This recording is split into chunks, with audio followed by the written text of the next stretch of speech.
Hello, good evening, and welcome back. The Lion of France who roars again, as the Mail Online reports. Emmanuel Macron accused the Anglo-American press of legitimizing terrorism in France by suggesting the country is racist and Islamophobic because of its stance on extremists.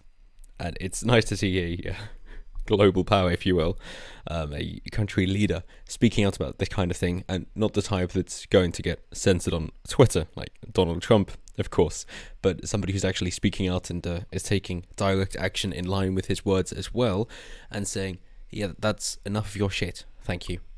Do you remember Charlie Hebdo? Do you remember that?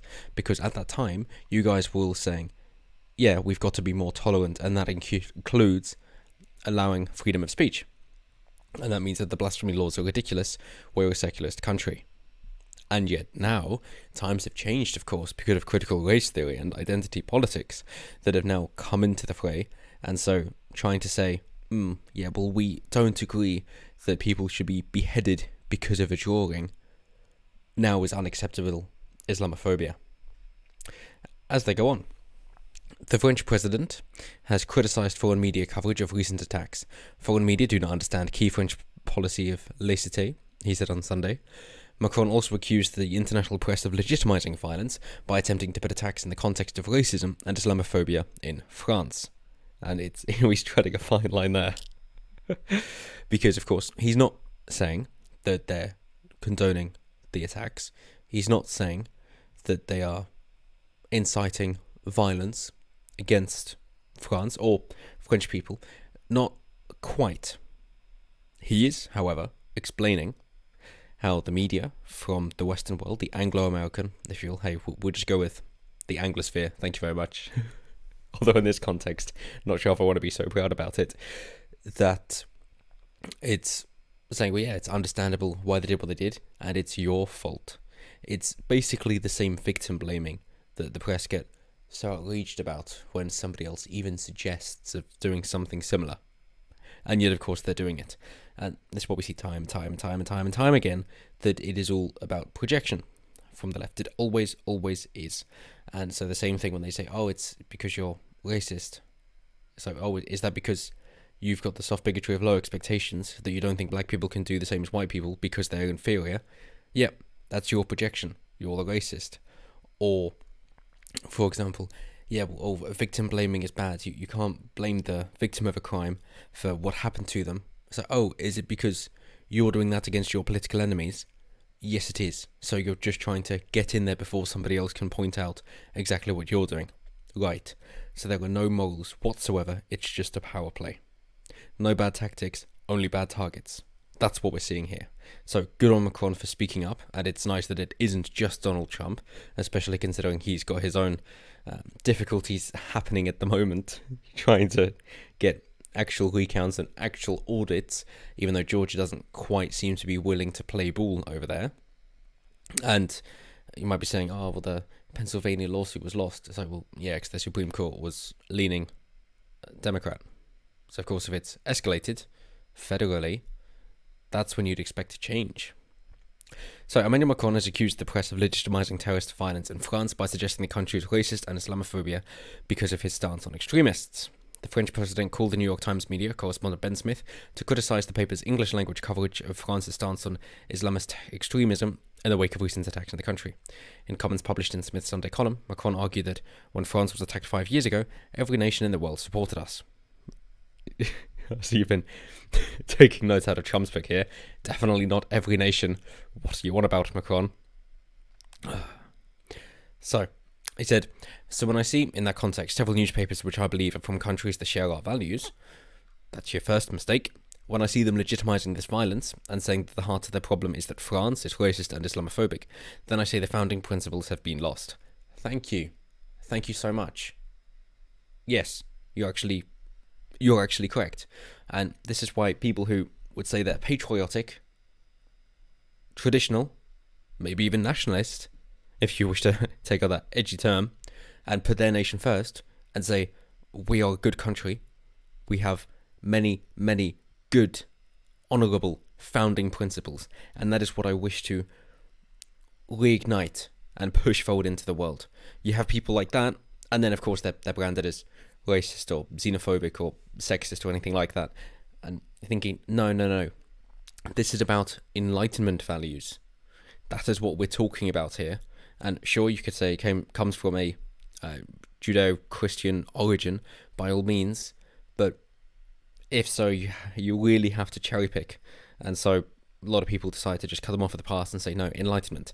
As in, since coffee replaced ale as the most popular drink since that time. And I don't think that's really a coincidence that instead of people being plastered all day or just a little bit tipsy, they were instead focused and maybe a bit too stimulated. So he says, we will not give up cartoons. He vowed.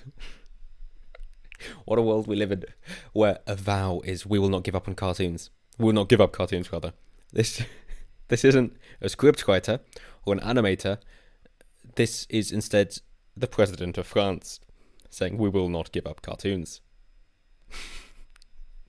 Oh, what a mad world.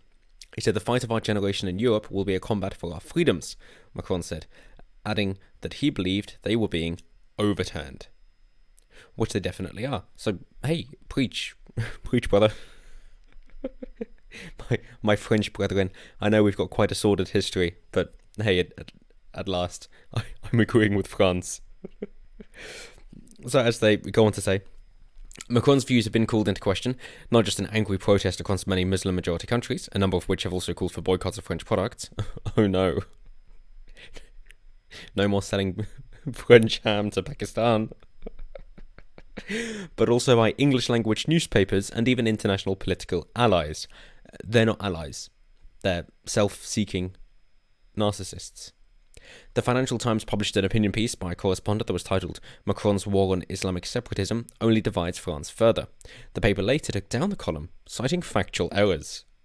And they do this a lot, and this is what Tim Pool says quite a bit as well, that a lie can spread halfway around the world before the truth even starts to get out. And it's the same here, that basically they just push all sorts of fake news and lies and factual errors and get a lot of people to read it.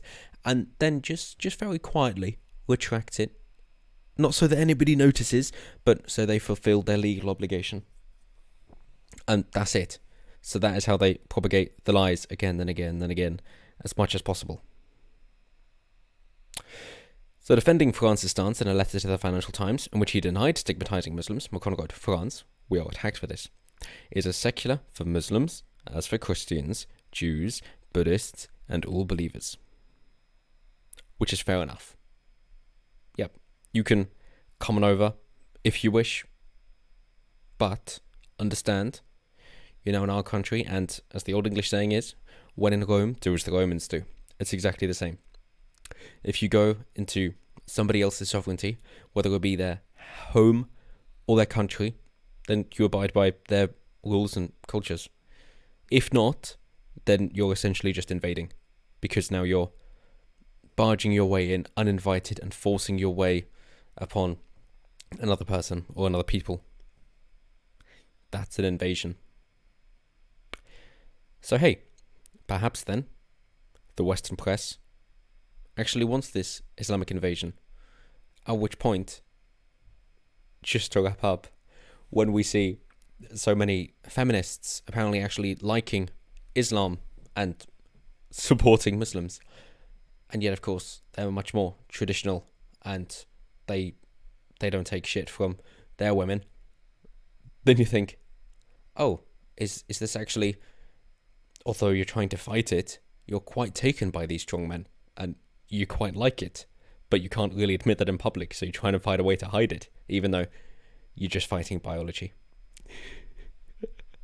Either way, let me know down below what you guys think. If you think, well, wow, where has this Macron come from? I mean, we could have done with him a little while back, but hey, is he a bit concerned about Le Pen coming up and out now, and therefore he's got to provide a harder stance, and he's finally found his backbone? Or is it just politicking and he's lying and he's going to say whatever people want to hear, even though, of course, it is resulting in his effigy and flag being burned in a Muslim country, in which case he should do the same about Muhammad.